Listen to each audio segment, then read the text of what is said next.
Hello again. Let's get started reading Chapter 7 of The Boy at the Back of the Class. Mr. Irons's Nose. When the bell rang for the first break in the next morning, Mrs. Khan kept her promise and let the new boy out into the playground for the very first time. Tom was put in charge of looking after him, and we were all told that if he got scared or wanted to stop playing, then we were to find a teacher immediately or go and see Miss Hemsley in the staff room. I didn't know why the new boy would be so scared of being in the playground, or why he wouldn't want to come play with us, but then I thought maybe in his country the bullies had been mean to him at school too. I'd never really thought about it before, but maybe there are bullies in everyone's playground. As Josie grabbed her football, Tom tried to explain to the new boy how to play the game properly. "You, like this," said Tom loudly, pointing to the new boy. Then his foot, and then the ball. The new boy nodded. "But not like this," continued Tom, shaking his head before pointing to the football and then his hand. "This is stupid. He knows how to play football," said Michael. "Maybe they play it differently in his country. Remember when I got here and I only knew American football?" protested Tom, looking at me as if I knew the answer. I shrugged. "I don't know. We should have asked Miss Hemsley." "Oh, come on," cried Josie as we reached the playground. Let's just let him try and see if he knows it." By the time we reached our usual corner of the playground, Josie and Tom had decided that the new boy would be on Josie and Michael's team. Since she was the best at football, it wouldn't matter so much if the new boy couldn't play. And because it was just Tom and me on my team, we had the first kick. After less than a minute of the game starting, the new boy began to run and dribble and do lots of tricks with the football that none of us could do yet. And within the first 5 minutes, he had scored 2 goals. "Whoa!" said Tom. "He's even better than Josie." Suddenly catching Josie's eye, he quickly added, "Or nearly as good, anyway." "Woohoo!" cried out Michael as the new boy flashed past me and Tom and struck another goal. "Woohoo!" By now, a crowd was beginning to gather to watch the game, and I could hear lots of upper graders and lower graders talking and saying things like, "Look, the dangerous kid's been allowed out," and "Does this mean he doesn't have a disease?" and "But the kidnappers will be able to see him from here." I had just heard Jenny tell everyone that she was sure she had heard Mrs. Sanders say the new boy was a professional footballer, when she suddenly cried out, "Ow!" And before we knew what was happening, Brendan the bully and his mates, Liam and Chris, had pushed their way onto our make-believe pitch. Josie looked at me, and I looked at Tom. And Tom looked over at the new boy, who was standing next to Michael, looking confused. "We want to play," said Brendan the bully, the nut with a nasty smile on his face. He walked over to the new boy, who had the football, and kicked the ball away so hard that it ended up on the other side of the playground. The new boy took a step back. "Go away, Brendan," said Josie bravely. "This is our game, and that's my ball." Brendan the bully turned around to look at Josie, and she swallowed nervously. "Ooh." But just then, his expression changed from mean to sad. I turned around too, and saw that Mr. Irons was walking towards us. "What's going on here then?" he asked, his moustache twitching. Mr. Irons is one of the upper school teachers and is famous for being one of the strictest teachers in school and for never, ever smiling. He has a long face, a long nose, long lips, and large, brown, bristly moustache that he carries a tiny comb for in the front pocket of his jacket. Everyone knows about the comb, because when he thinks no one is looking, he takes it out and combs his moustache with it in short, straight lines.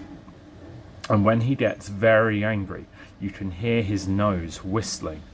If that happens, then you know you're going to get at least 1 detention or be given 100 lines to write. He's also the very worst teacher you can have on break duty because he hates noises, especially happy noises. Whenever he's in the playground, he walks around telling everyone off for laughing too loudly or for making fun sounds. Last year, he made a first-year boy who was playing tag cry by telling him that only pigs squeal, and since the boy was squealing, he must come from a large family of pigs and should spend the rest of the break inside. And another time, Mr. Irons gave everyone cheering for Handstand Hannah 100 lines to write for being so loud, even though she was about to beat the world record for the longest handstand in history. Whenever anyone sees Mr. Irons walking towards them, they always play more quietly or move away. But we had been so happy that the new boy was playing with us that we'd forgotten we were in a stall where there were bullies and teacher bullies. "Please, sir," wailed Brendan the bully.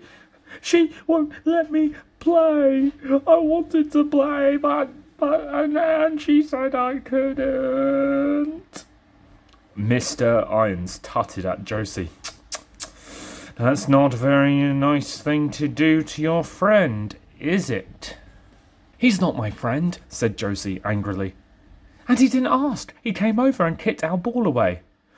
"Please, sir, and that boy over there told me I couldn't play too," added Brendan the bully, pointing at the new boy and smirking.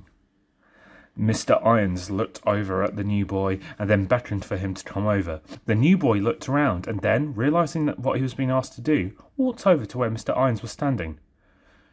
"Did you tell this boy he couldn't play with you?"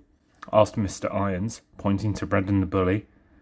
The new boy looked around again. Everyone else in the playground had stopped what they were doing and were listening to everything that was being said. "Please, sir, Brendan's lying," I cried out, running up behind the new boy. "Yeah," added Michael. "And he's new, and he doesn't speak—" "When I want your opinion, I'll ask for it. But until then, don't interrupt me again," shouted Mr. Irons. I felt my whole face go red and my tongue swell up in my mouth. I could see Brendan the bully smirking again, but this time at me.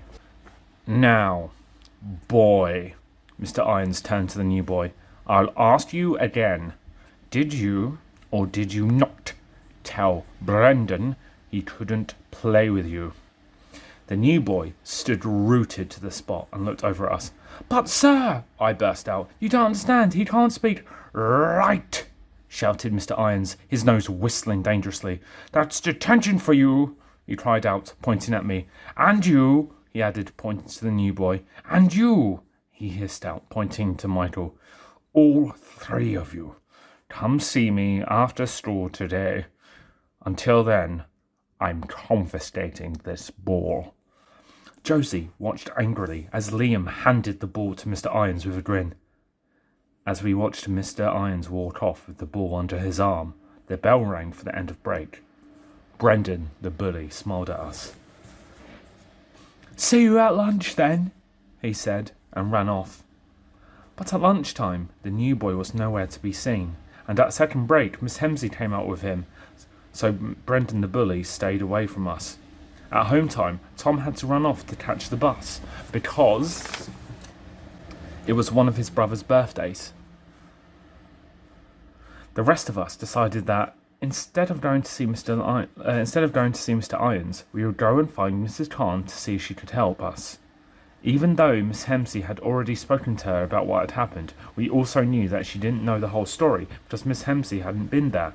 So telling the new boy to follow us, we went and spoke to Mrs. Khan. She listened to us in silence, and then, when we were finished, she shook her head. "Ridiculous," she muttered, and I think she was talking to herself. "Some people just can't see past the end of their own noses."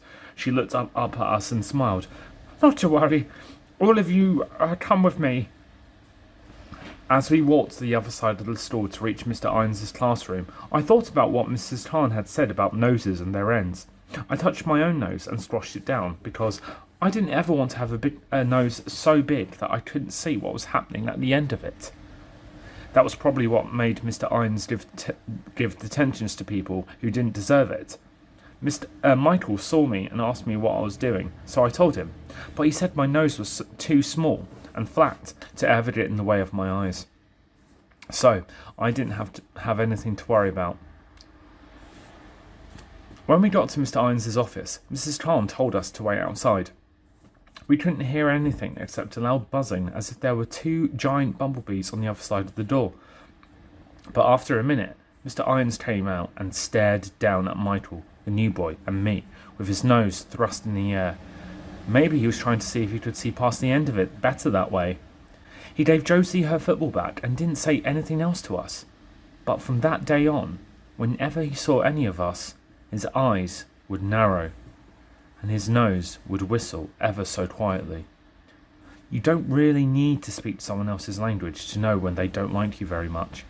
So even though the new boy couldn't speak many English words then, he knew we had to keep to ourselves, and Josie's football out of the way of Mr. Irons and his horrible whistling nose. Okay, so that's the end of chapter 7. Next time we'll be reading chapter 8.